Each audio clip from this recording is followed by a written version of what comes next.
Hello everyone, welcome to my YouTube channel I'll Go Home. In this, we'll be discussing the first laboratory program of Python. So, the first laboratory of Python aims to introduce the Python fundamentals, data types, operators, flow control, and exceptional handling in Python. So, we have already discussed the first program. Okay, you can check it. I have given the link in the I button.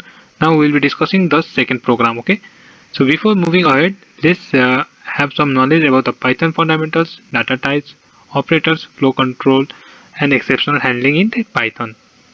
A Python is a high-level general purpose and very popular programming language, and it is being used in web development, machine learning, application, etc. Generally, it is smaller than other programming languages, and it is very simple syntax and has an easy to learn. To print any statement in Python, we use print and the message. That's all to print any statement in the Python. So it's so easy to print anything. Okay.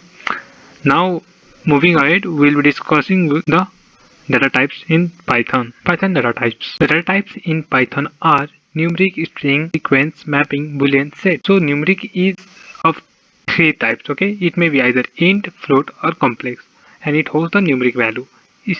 So the next one is string. So to store the string value, we use str, okay, and it holds the sequence of the character. Now sequence are of a list, tuple, or range, okay, and it holds the collection of the item. Now next one is mapping, and it holds the data in key value pair form. Okay, what does key value pair form means? So the x is the key and the value is 10. So this is key pair form. Okay, key value pair form. Now the next one is boolean. It either holds the true or false value, that is 0 or 1. Okay, 0 means false and 1 is true. Okay, now the next one is set, and set holds the collection of the unique element. We have to know that it holds the collection of the unique element.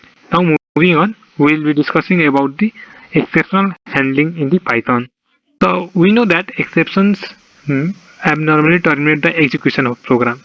That's why it is very important to handle the exception. In Python, we use try and except block to handle the exception in the Python. So the syntax, I have already provided the syntax over here. Okay, you can check it.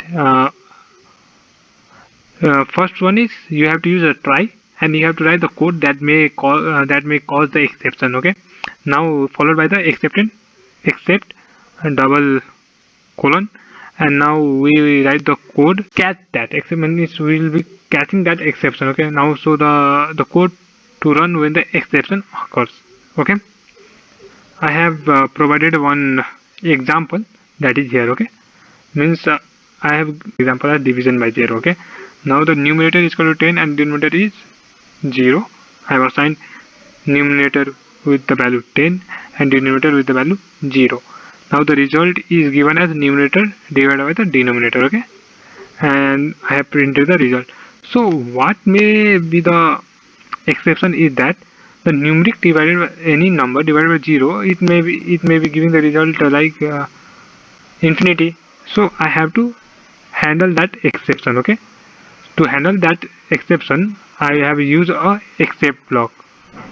Try, error, and denominator cannot be 0. This is my except block to handle the error. Now moving towards the lab program. So here we have the code to check whether the given number is a palindrome or not.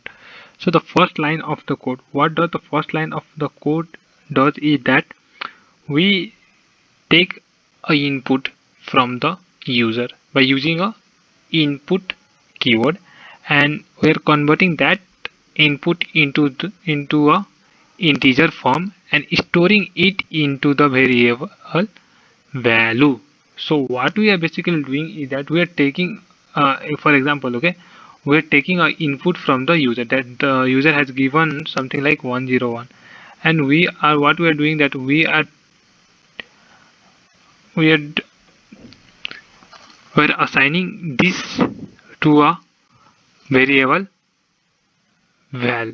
Okay, Now this val is containing 101 in the form of integer form. Okay. Now the second line of code is converting the val in the form of string and it assigning to the strval. Okay. Now we come to the third line of the block of the code. Okay. Here we are using a if else statement. Okay. And let's see this. Okay. Let's see this line of code. Okay. It's very important, please have a look. Okay, here str val here here str dot -1. So this is a slice notation and it is used to reverse the string. Here this indicates the beginning and this second notation denotes the ending,